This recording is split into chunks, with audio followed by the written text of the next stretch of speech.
Welcome to this week's edition of the Powercat Pregame Podcast, sponsored by Robbins Motor Company. I am GoPowercat publisher Tim Fitzgerald, and over the next hour, we're going to get you ready for Baylor and Kansas State on Saturday afternoon at Bill Snyder Family Stadium. As you know, Kansas State's coming off a heartbreaking 33-30 overtime loss at Texas last Saturday. A lot of what-ifs and second guessing has gone on since that loss, but now the Wildcats must move on and focus on a Baylor team that is struggling through a season that a lot of people didn't see coming. Yeah, we thought the Bears might be not as good as they were 2 years ago when they played the Big 12 championship. Thought maybe last year was a down cycle for the Bears. It's gotten worse this season. Kansas State is 6-3 coming into this game and 4-2 in the Big 12. While Baylor is 3-6 overall this season and 2-4. Those three wins have come against Long Island University and the two bottom teams in the Big 12, Cincinnati and UCF. Yeah, it's been a struggle all season long for the Bears. But remember, we are sponsored by Robbins Motor Company. At Robbins Motor Company, they strive to earn lifetime business and build relationships selling quality cars, trucks, vans, and SUVs, and offering top-notch parts and service. Robbins Motor Company, title sponsor of the Powercat Pregame Podcast.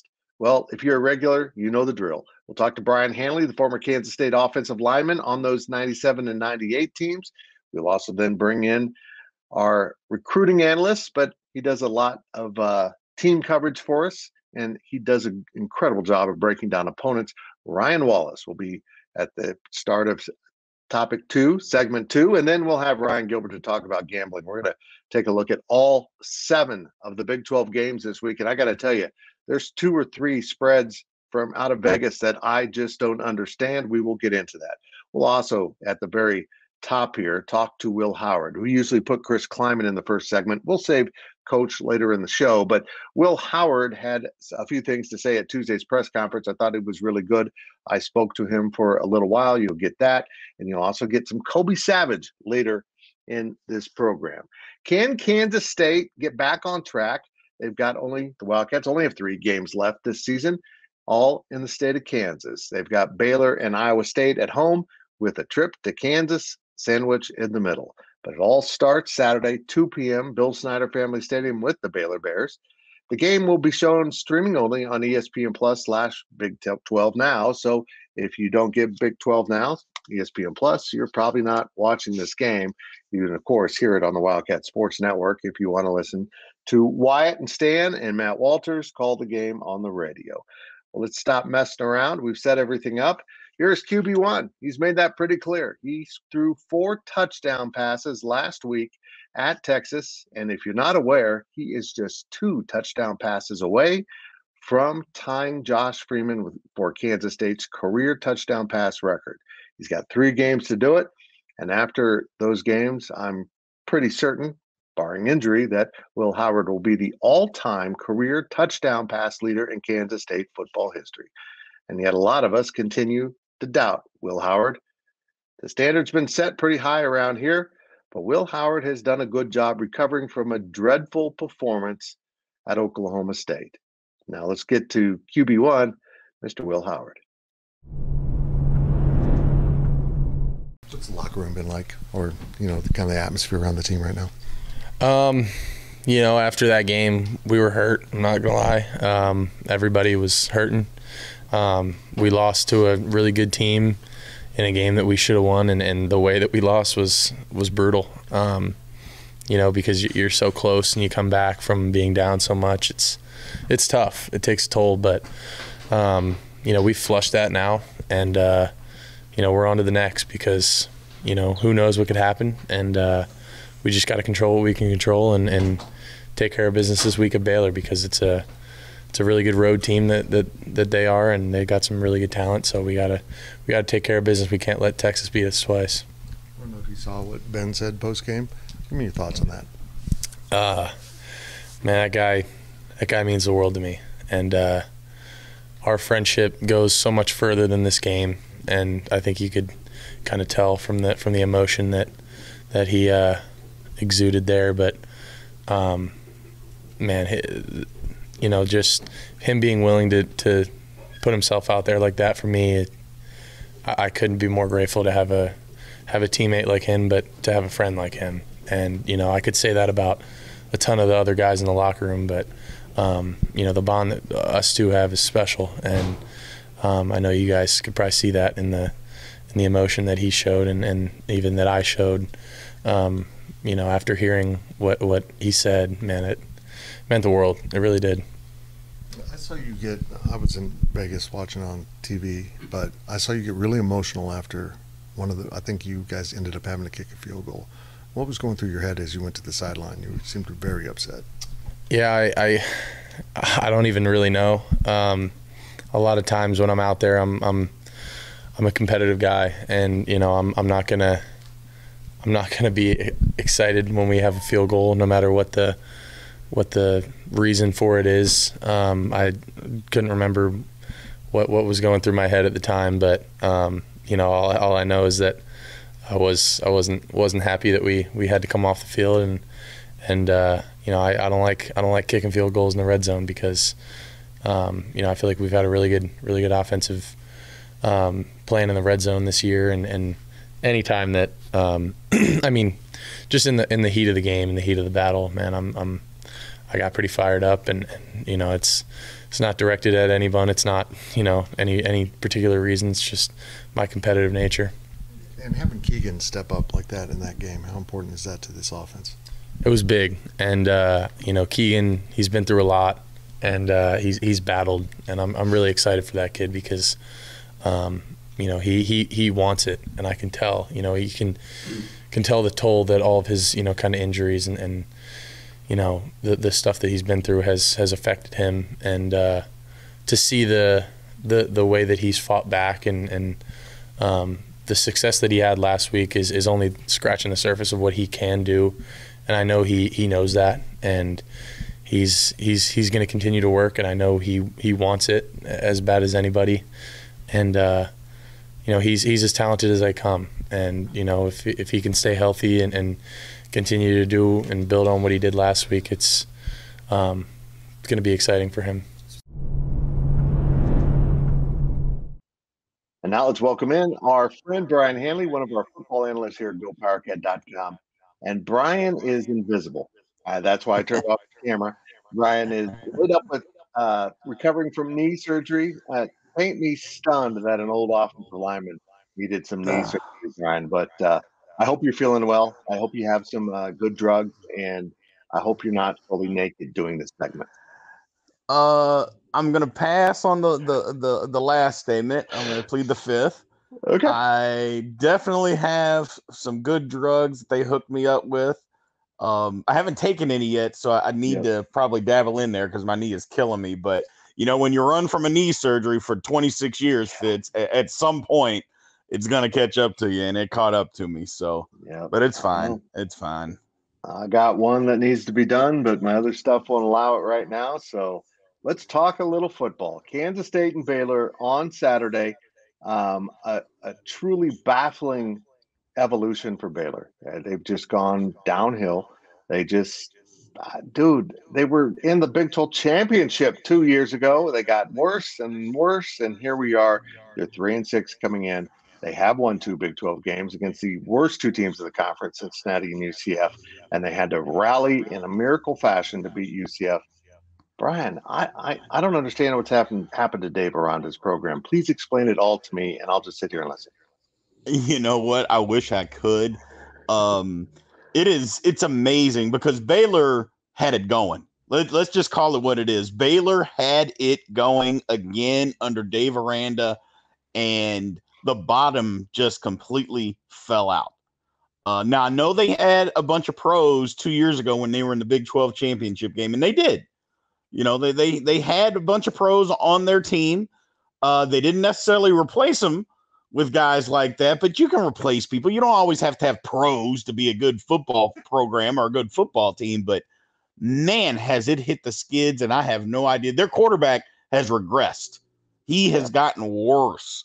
And it's not just because he doesn't have the same type of playmakers around him. If you watch football and you watch the games, you can see he's not the same player. He's worse. And maybe he's injured or something. I don't know. I just know he's not playing very well. And that team is just not playing very well. Yeah, his numbers, the passing numbers are okay, but the offensive line's failing him so miserably. They can't run the ball. They're almost as bad in run defense as UCF, which is a remarkable feat in itself. I feel like Aranda's just, not properly fed his program with talent. And you go into this game, I feel like Kansas State's going to turn around and hand it off and try to just pressure Blake Shapen into mistakes with that offensive line. I feel like this could be a really simple game plan for K-State. Yeah, I think they just run it, just run the football, get back to that. They're not going to be facing the kind of front that they did against Texas. Run the football, just get back to the basics, get Avery out there a little bit more, and let him do a couple of more things. Will Howard has taken his game to another level. He played an outstanding football game on Saturday. Just do basic stuff. Just get back to basics, stop the run, get the defense playing again the way that they were, and take care of business. Absolutely. How would you use the quarterbacks in this? I thought Will Howard was fabulous at Texas. Just, the slow start again. I just think it was Colin Klein's play calling. I think he was way too conservative. I don't mean to be too critical, but once they let him throw, Will Howard was really good at Texas.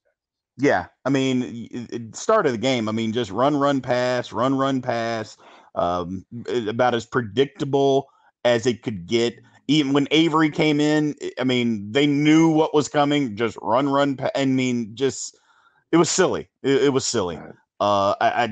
You can't beat a team like Texas trying to be predictable and expecting your offensive line to just blow those guys off the ball like they had the last 3 weeks against opponents. You're asking too much of them. Our offensive line is really, really good. But unfortunately, Texas's defensive line are full of guys that are going to be playing on Sundays. They just are. And that's no shot at our offensive line at all. I don't know how many of those guys are going to be. We know one is, but I don't know how many of those guys are going to be able to play on Sundays like that. But either way, the plan just wasn't great. But once we scrapped that and just said, you know what, we're going to throw the football, the line was able to protect. I know they got a few sacks here or there, but that happens in football.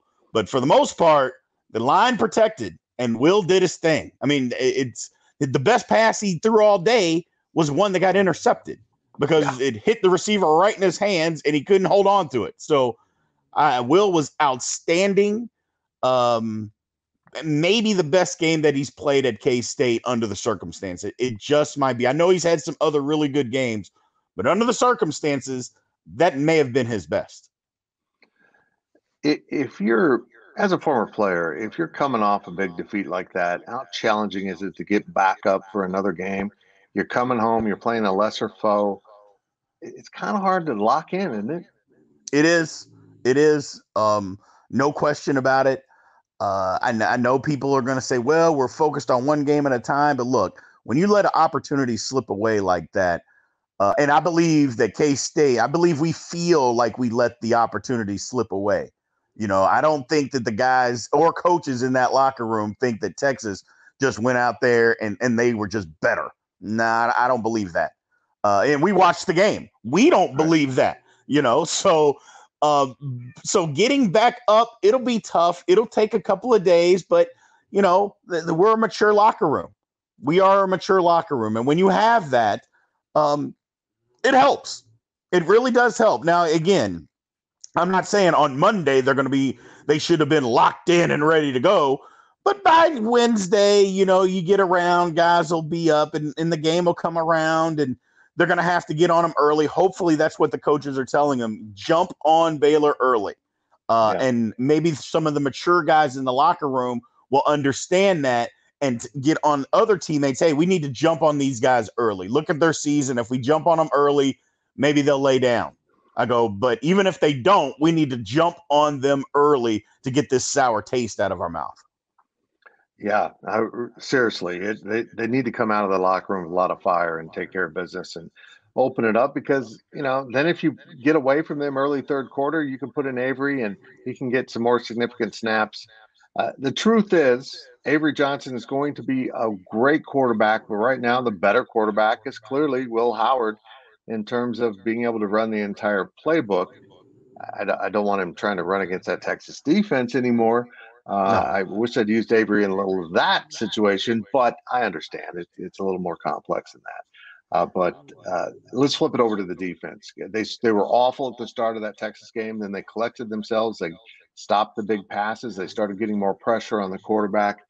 Outside of that first quarter and a half, maybe a little more, I was really worried. But Brien, they played so well after that. Yeah, I think they were a little shell-shocked. And I know we talked about it on the Insiders. They were shell-shocked by Texas's speed on the outside. And I know that was something that we were a little worried about because they hadn't really seen that. Texas receivers are really good. They are really good. And the one thing that we said is that, hey, make them throw the ball over our head. Well, Malik Murphy was able to do that, early on. But after that, a little adjustment, and then all of a sudden we're having him make some reads, and the defense played well. They played well. They got a couple of little runs here or there, but for the most part, even on that fourth down play, guy was there, just missed the tackle. I mean, so the defense got it together. The defense got it together and played well again. Again, if you throw away, I don't know, maybe the first quarter and a half, I thought the defense played well. I really did. I thought they handled themselves well. They gave the offense an opportunity to catch up and get back into the football game. And that's something that when you're a complete team, and I believe K-State is a complete team, you have to be able to do that. Your offense is struggling. You need your defense. Hey, man, you got to help us. Let us get back into the football game. Give us time. Give us some more opportunities. And they took the football away from Texas and gave K-State more opportunities, and it helped. So when I went to Tuesday's press conference, when I got there, I missed Chris Kleiman coming back from covering basketball. But I did get there in time for the players. To a man, they were talking about we got to control what we need to control. We lost that game. We can't go back and redo it. And it was a lot of cliches, but really at this point, that's all they can do. They can't reinvent what happened. They have an opportunity to win 3 games. Sure, they might be able to get to the Big 12 title game with a lot of help. That's probably not happening. But you got to do what you got to do. What if you get all that help and then lose a game? It would just be a travesty because playing Baylor and Iowa State at home and going to Kansas, these are 3 winnable games, even though KU is a much better team. Just take care of business. Yeah, I think it's easier. If there was 1 game left, I'd be really, really worried. Yeah. But because there's 3 games left, one of them's KU against a good KU team, I think it's a lot easier to get up and get going. 1 game left, we're at home against Baylor.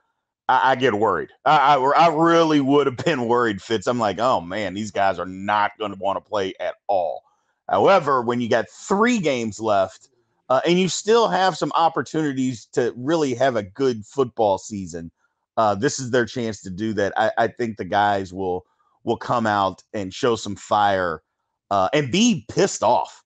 You know what I mean? Just be pissed off that they lost again, a game that I'll say it. We gave it away. It's a game I think we should have won.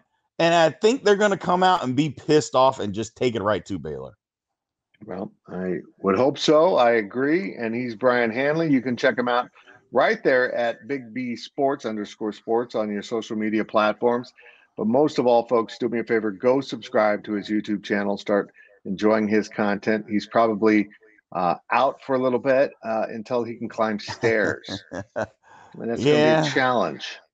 It'll be a challenge for a few more days. I tried to push it, or I was thinking about pushing it today. I couldn't even get out of bed. I'm like, yeah, surgery yesterday. I can't even really get out of bed today. Let me just sit here for a little bit and recover.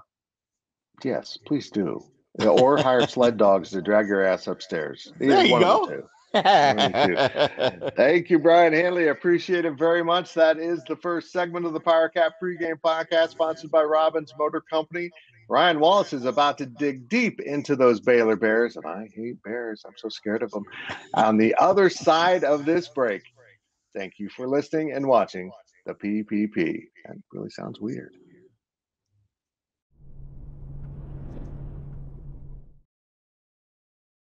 Welcome back to the Powercat Pregame Podcast. I am GoPowercat publisher Tim Fitzgerald. One segment is down, and we've got Ryan Wallace standing by. In case you're a little bit curious, we've had some more technical issues out in Las Vegas covering basketball. I had all kinds of Wi-Fi issues, and I've apparently brought the bad mojo home as my mic has not wanted to connect to the system today. So I'm doing this all with AirPods. Won't sound the best, but it's going to sound like something.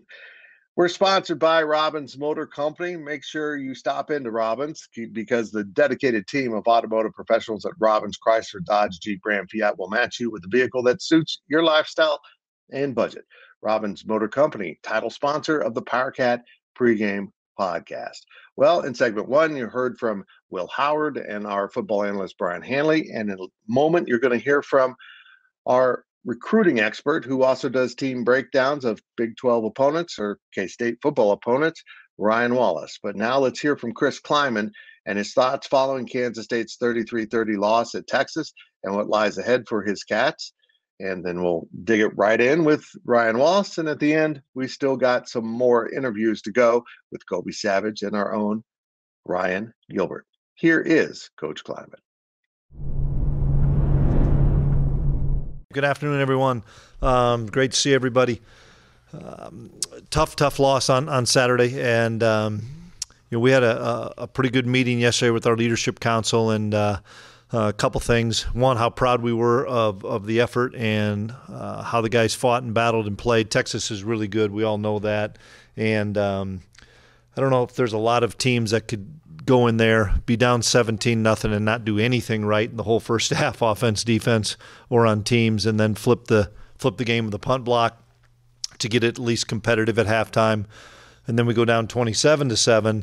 Things weren't going really great, and all of a sudden we put a great drive together, get it to 27-14, and then we start creating some turnovers, and lo and behold, we're in a game and have a chance to win. And it's a credit to the locker room, it's a credit to the culture. Our guys are hurting. We had a chance, an opportunity to win the game, didn't get it done. Biggest thing for us now is we've got to move forward. We always talk about how you respond. Well, this is a little bit different. We had a top 5 team, in my opinion, on the ropes. They made some plays down the stretch and found a way to win. Hats off to them. Now we've got to be able to move on. We've got so much story to write in this season and so many more things to accomplish and some awesome opportunities. And the first one starts this Saturday with one of our last 2 for these seniors at the Bill. And so we had a really good practice after a meeting yesterday. We had a really good practice, good energy, good focus, and I'm confident the guys are going to come back and respond. And now we're joined by Ryan Wallace as I have switched to the AirPods. God, Wally, why does technology hate me? It's been a day. It's been a day. It's been a day. I had a light go out with Hanley. Hanley went out a couple times. I had to cover it up. I'm telling you what, this isn't easy. But the mic does not want to connect today, and so be it. Onward we go. Wally, Kansas State and Baylor. Kansas State at 6-3, Baylor at I think 3-6. It's been a rough season for Baylor. Give me your thoughts on what has gone wrong with the Bears.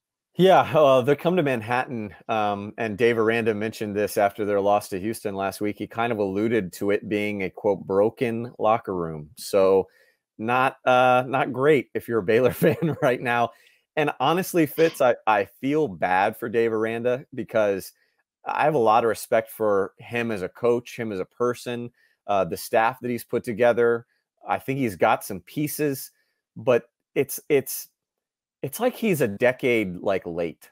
You know what I mean? I think he's not the type of coach to me that is built for the path that college football is on with NIL, with the transfer portal. He's an old school developmental first, wants guys that are hungry and, again, take players 2 to 3 years down the road. And that's kind of what he wants. And in today's day and age, that's not how you get success, certainly not success quickly.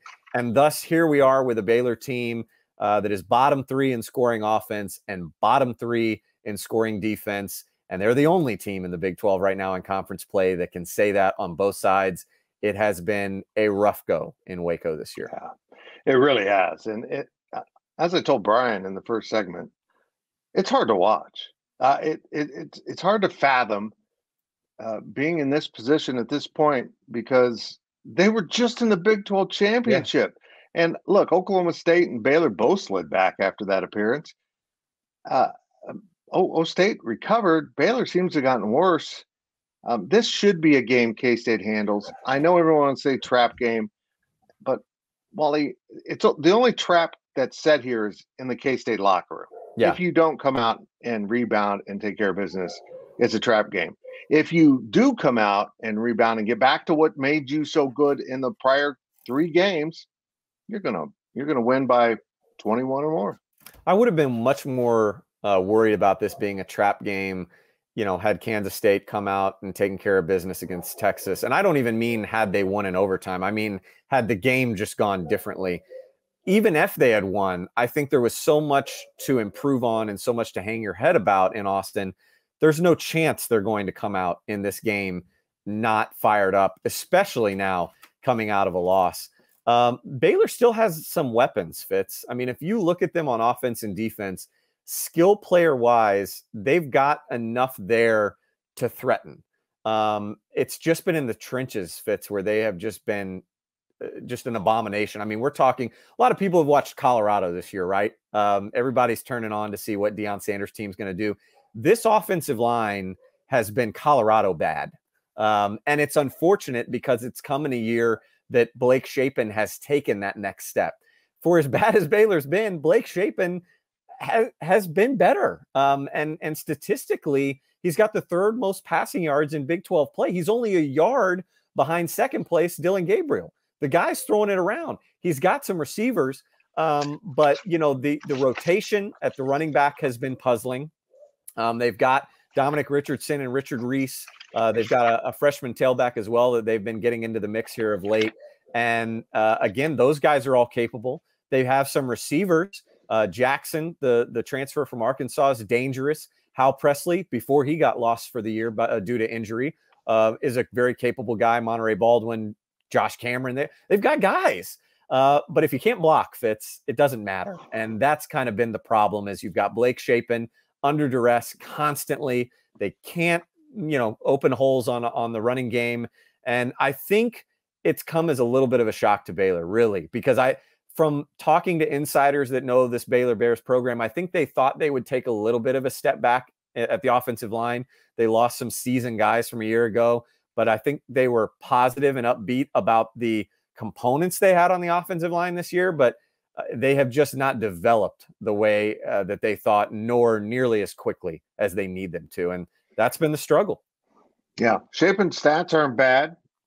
Their rushing stats are awful. The rush defense is pathetic, only saved by UCF's rush defense in the conference stats. This looks like a turn around and hand it off type of game. Yeah. Because actually their pass defense has been pretty good. But, I always remind people that in the heat of bad football at Kansas State used to thump their chest about having the best pass defense in the Big 8. Well, they had a great pass defense because nobody bothered to throw the ball. Right. They just turn around and hand it off and win a game by 50. And that's what's happened to Baylor. People are just handing it off, possessing the ball, running the clock, scoring touchdowns, and beating them up at the line of scrimmage. It's a sad form of football for Baylor fans who are really suffering. Yeah, I mean, it comes at a perfect time for K-State, who've just got beat up in Texas. I mean, that from the defensive line. I mean, going against Texas offensive line, it's tough.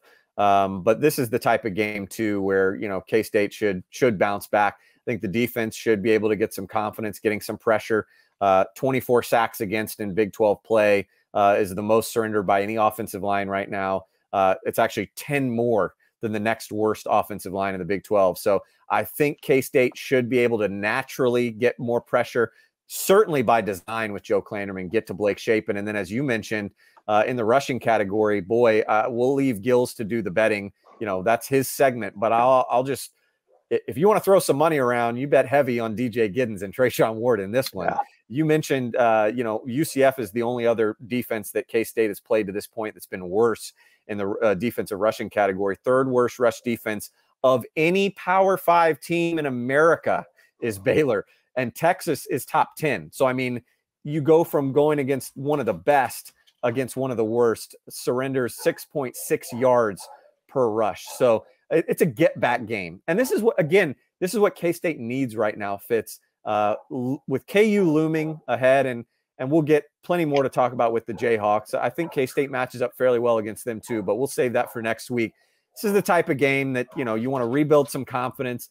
And again, hopefully, as Chris Kleiman alluded to this week, maybe get some guys in that haven't been in since SEMO, because now, that ceiling, that cap is off. Basically, everybody from here on out that has only played about a game, there's no fear about, risking a red shirt for those guys. So they can really come unglued in this one in a good way for K-State. You've got a dog barking. I have a dog head right here, licking my hand. This podcast is off the rails this week. I come back to this. I really don't want to be disrespectful to Baylor, but I just don't see how, without even a performance like Oklahoma State, I feel like K-State at home wins this game. Sure. And honestly, I think K-State needs a bigger test right now. That's just a weird thing to say. I wish the Capote was better, and maybe Baylor will serve that up. They've had glimpses of being a pretty good football team. Ask UCF at the end of that game. Yeah, that was But they have these moments, but overall they just haven't played well. The defense hasn't been what it should be. Well, and Fitz, in Baylor's defense on defense, I think that they really haven't gotten what they had hoped and what they envisioned from some of their transfers that came in. As I was going through and kind of mocking the projected starters as we do our As Recruits segment each week, this is one of the first games that I can remember in a long time where if the projected starters go the way that they have in the last several weeks and the way that they're documented on the depth chart, there won't be a single transfer starting for Baylor. And that's really odd. Johnny Carter was a guy from Utah State, was an all Mountain West guy that they thought was going to be this veteran presence at safety and maybe their star position. Never arrived to campus, just didn't get there. Mike Smith, the transfer from Liberty at linebacker, is a tackling machine, led Liberty, a good Liberty team last year in tackles. Torn MCL, done after 5 games. Isaiah Dunson, transfer from Miami, all the length in the world. Thought that they could be kind of their Juju Brents type. Started the first game, a loss to Texas State, mind you. Has barely seen the field since because he just hasn't amounted to, I think, what they thought. And so I just feel like there's been a lot of growing pains. They've had to play a lot of younger players. And again, in this world of transfers where you need seasoned players, it's kind of like Iowa State last year, where we've seen Iowa State grow this year because a lot of those guys have been playing the last 2 years. Well, right now, Baylor is in that down year as they get guys some seasoning, if you will, some experience. But yeah, I mean, this is one that, again, K-State should come out of the gates and fire quickly. Interesting stat here, Fitz. Baylor in the first half of games this year has been outscored 81 to 149. And then they've come back in the second half and outscored their opponents narrowly 116 to 108. They've only led at halftime 3 times all year. Largest margin, 9 points to Long Island University. So again, to your point, Fitz, in defense of Dave Aranda, I don't think things have really gone the way that he envisioned. Maybe part of that is his to blame and his staff's for not identifying right. Maybe some of it is they've been bitten by the injury bug and all sorts of other things. But at the end of the day, you want to say that, Baylor, it won't be this blowout, but let's be honest, Fitz, it should be. Yeah, it should be. Give me a worst case scenario for this game for K-State. What has to go wrong to lose this? Well, I mean, the first thing that jumped to mind would be, an injury somewhere that you can't have it happen. And I'm thinking, maybe somewhere in the secondary, since as I mentioned, Chapin is a guy that has proven this year that he'll just fire it downfield because he has no time. So he'll just throw it up and let one of his receivers go get it. So maybe it's, a Siegel, a Payne, a Savage that goes down. Will Howard potentially.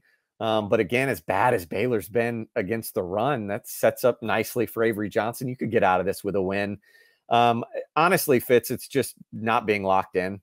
It would be somehow, and I don't see how that would happen, where preparation and mental focus coming out of a game like Texas isn't there for a second straight week because K-State's looking ahead at KU, maybe. It's the only thing I can think of, because again, I think even if some things were to go wrong schematically or the injury bug, you would feel confident that K-State still has enough in their second and third string guys to, squeak out a win against Baylor. As weird as that would be to say, and to have happen. Yeah. 84-3 over the last two home games for the Wildcats, or 82-3, excuse me, over the last two home games for the Wildcats.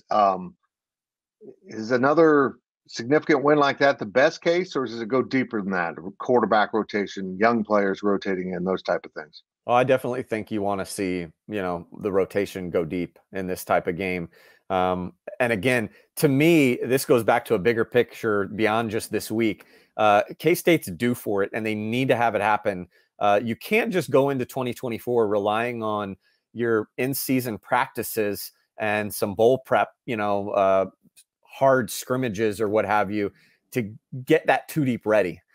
Because there are going to be a lot of guys, especially on the offensive line, and certainly at some other positions, that K-State need to get under the lights, that need to get, even against a team like Baylor, they've got athletes, like I said, they need to be tested in that situation. We haven't seen K-State been able to do that.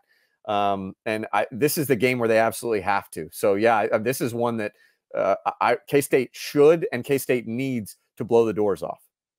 Yep, I would agree with that completely. Before we wrap up shop here, give me your assessment of this quarterback situation at Kansas State.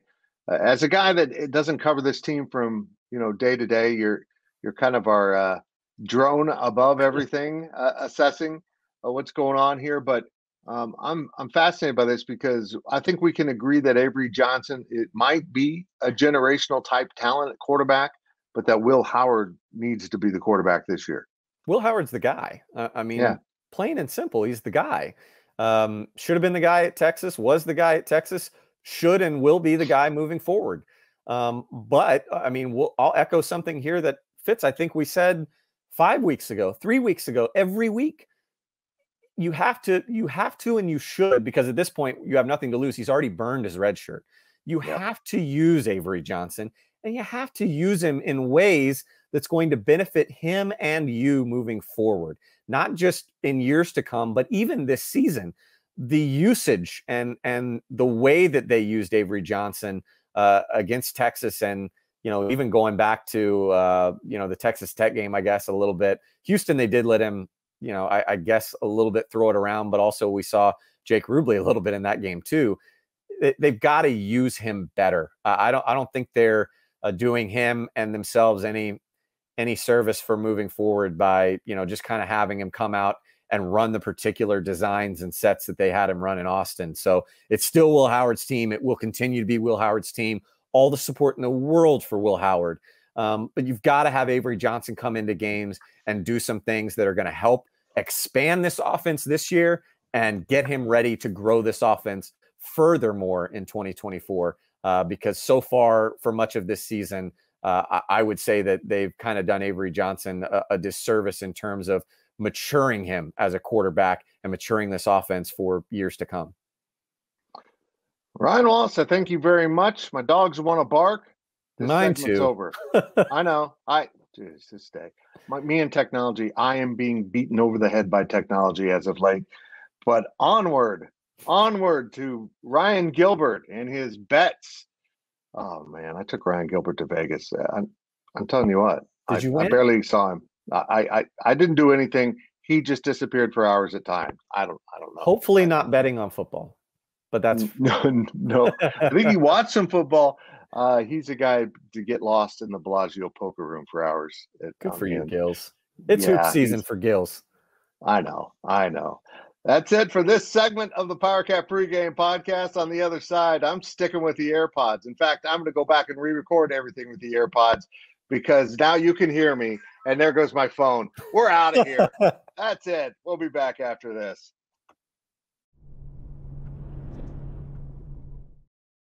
Welcome back to the Powercat Pregame Podcast, sponsored by our friends at Robbins Motor Company.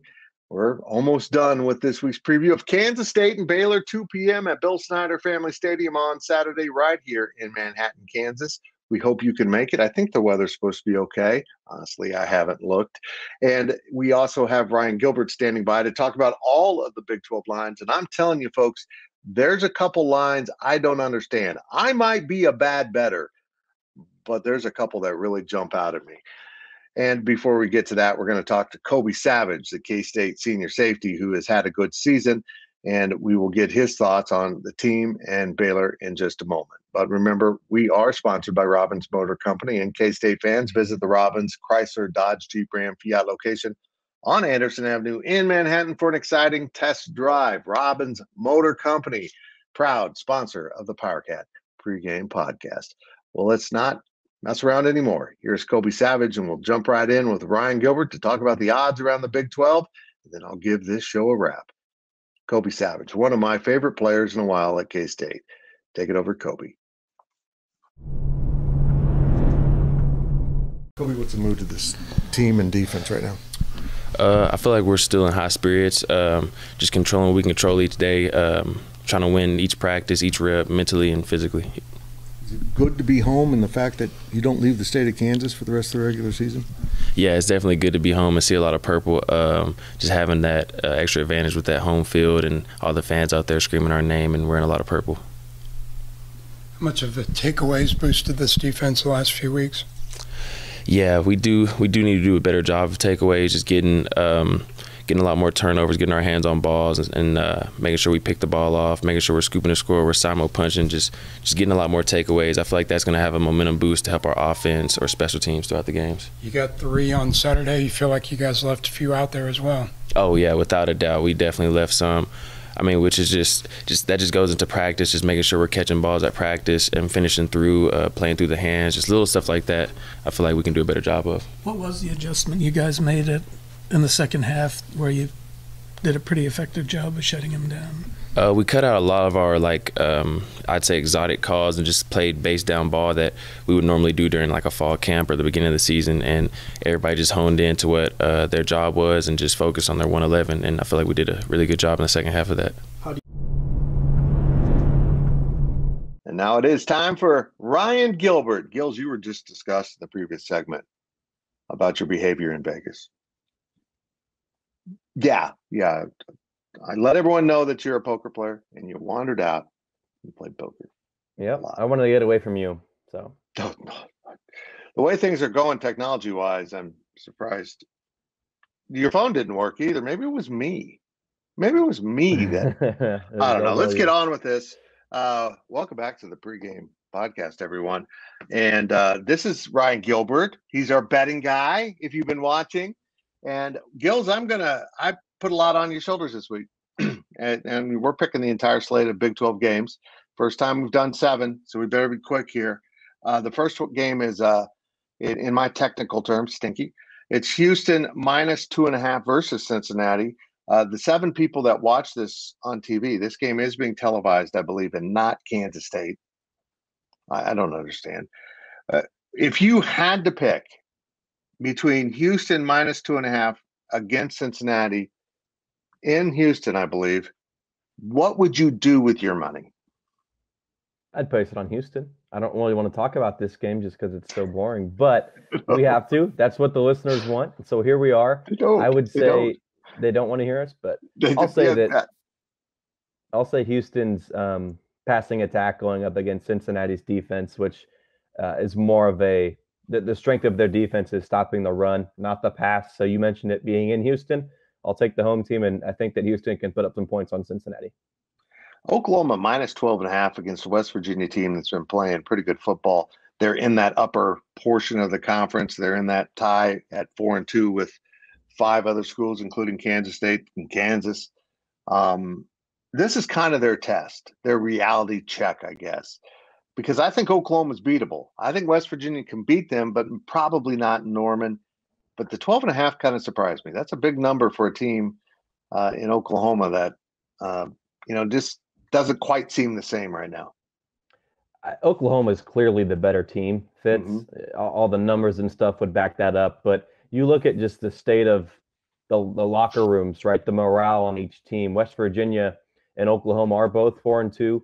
And so while it's probably unlikely a path to Arlington still does exist, but West Virginia is coming off of 2 victories, whereas Oklahoma had it all right in front of them, and then they've lost 2 in a row, and now they're facing an uphill battle. And so, yes, Oklahoma is probably the better team, but the angle that I like here is just West Virginia having more momentum right now. Now, sure, Oklahoma could maybe come out and have a chip on its shoulder and want to prove people wrong after a couple of losses, but their season's kind of toast when it was all right there for them. And so I think Oklahoma's going to stumble downhill a little bit, and I think West Virginia keeps this one close. I'm not necessarily calling the upset, but I wouldn't be surprised if West Virginia can get a win. And I think they're probably the more locked in group right now. That's just my hunch. I agree with all of that.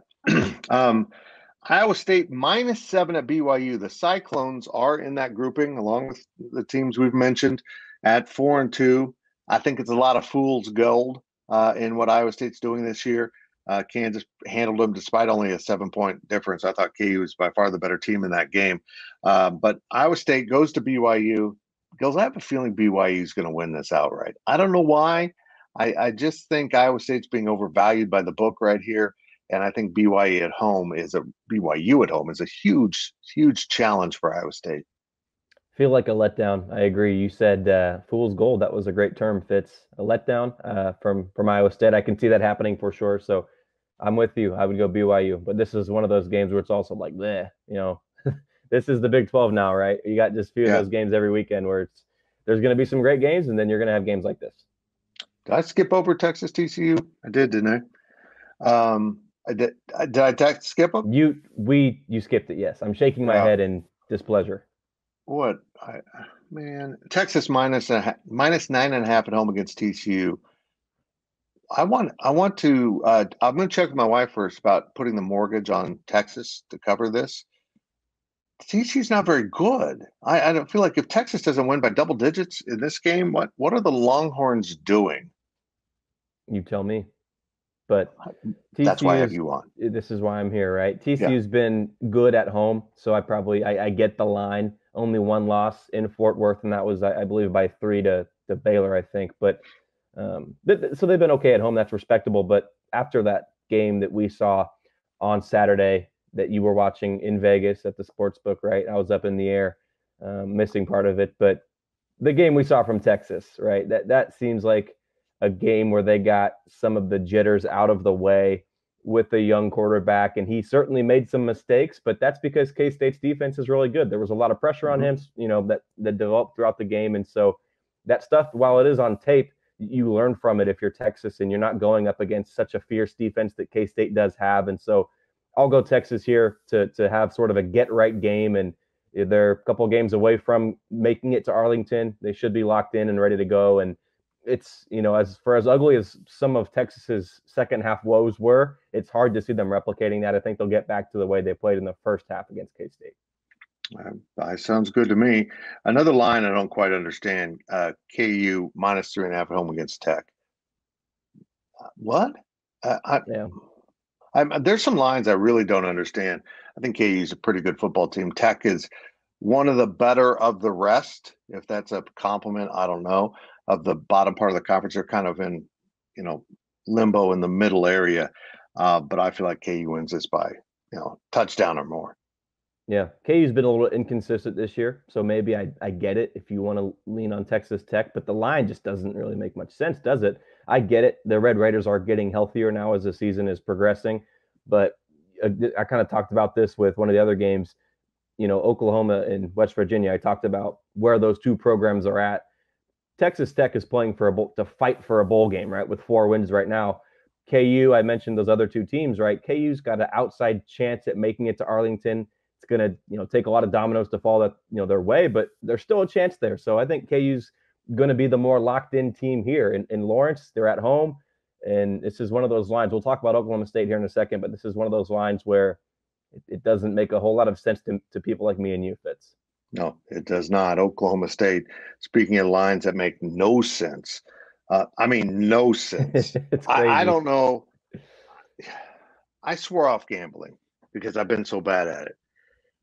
But I look at this game as one of the strangest lines I have ever seen. Oklahoma State, with Ollie Gordon going bat crazy, I left a word out, on the entire conference running the football, and UCF can't stop the wind running the football. I mean, they can't stop anything running the football. They can't tackle. Oklahoma State by 2.5 in Orlando. I know it's a road game, but does that make UCF's defense tackle Ollie Gordon better? This line makes no sense to me. No, it doesn't make any sense. Doesn't. But it's like I said, to people like me and you, it doesn't make sense. But you look at all of the analytics and sort of the predictive measures that are out there. It certainly, those back up this line. This, looks like a coin flip game just based off of those numbers that the computer spit out. And so I agree with you. It doesn't make any sense. And from my experience in sports betting, these are the games that you want to stay away from because it could be a trap. It could not be, but it does not make any sense. And sometimes if things are too good to be true, they can be and they cannot be, depends. But I wouldn't bet on UCF, right? If you're going to go one way, you got to go Oklahoma State. But yeah, this one is just baffling, isn't it, Fitz? Yeah, maybe Ollie's going to get kneecapped later this week. We don't know that's coming. Sports are rigged, man. This is a good game for rigged against me for that crowd. If UCF, yeah, we'll see. No We'll doubt. see. Okay, Cats, Bears, Bill Snyder Family Stadium. K-State is favored by 20.5 for a conference game, a Big 12 conference game. That's an enormous number. But I do feel like this is a mismatch. So the only question I have for you, does K-State win by 21 points, 3 touchdowns or more at home against the fading Baylor Bears? I hate to say this because I'm always wrong on these K-State games. Yes, I say yes. And you go back and look at the history of the last couple of games with K-State playing at home, right? Baylor's right on those levels of Houston and TCU. And so those were 40-point games each, right? So K-State's only getting half of that at 20. I mean, if history is going to repeat itself, man, K-State's gonna steamroll Baylor.